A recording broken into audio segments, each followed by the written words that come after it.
Maintenant, je vais vous lire un poème que je qualifierais peut-être de poème de science-fiction, intitulé Fusée. D'abord, ce ne fut qu'un crépitement d'éclairs à l'orée des cils. L'iris de l'œil fleurissait au fond de la nuit. Nous savions pourtant que les comètes croisaient dans ces parages, laissant un sillage d'aurore boréale. Mais rien n'indiquait que le matin allait se scinder avec un tel éclat. La Terre s'ouvrit, montrant ses périodes géologiques depuis le fond des âges, ses brouillons de planètes, ses esquisses de squelettes, ses constructions dérisoires, s'étageant jusqu'à son épiderme de chlorophylle qui lui donnait depuis longtemps ce teint verdâtre d'astre malade. Aux quatre coins de l'espace-temps s'entendait le tic-tac de l'uranium faisant contrepoint à la pulsation des marées.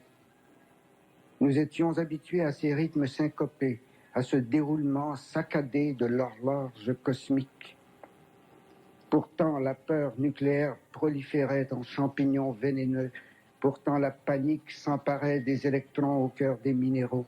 Pourtant, l'arbre des générations ne donnait plus que des fruits contaminés, mûrs avant que de naître, flottant pareils à des éphémères sur le fleuve temporel et glissant au flanc des chutes de rayons gamma vers une absence crépitante.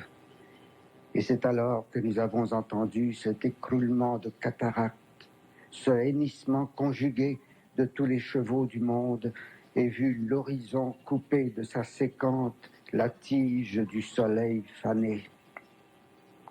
Une fusée de détresse partait vers le zénith, emportant la seule rose qui resta au jardin de nos illusions. Quelle dérive, oh quelle dérive, nous a déportés vers ce calme de nébuleuse dans l'affolement des boussoles. Le gyroscope faussé continuera de nous tromper sur les voies du ciel à la poursuite d'une lumière qui fuit, qui fuit. Je me souviens d'un sol nourri d'alluvions, où l'œil ne lisait que le relief d'une jeunesse herbeuse. Je me souviens d'une mer éternellement nouvelle à l'étrave d'un continent, de ces îles chapeautées d'arbres et d'oiseaux. Mais à quoi bon les regrets sédimentaires, les joies veinées de cris multicolores dans un passé stratifié? J'essaie de penser à la chose du monde la plus humble, la plus douce, la plus émouvante.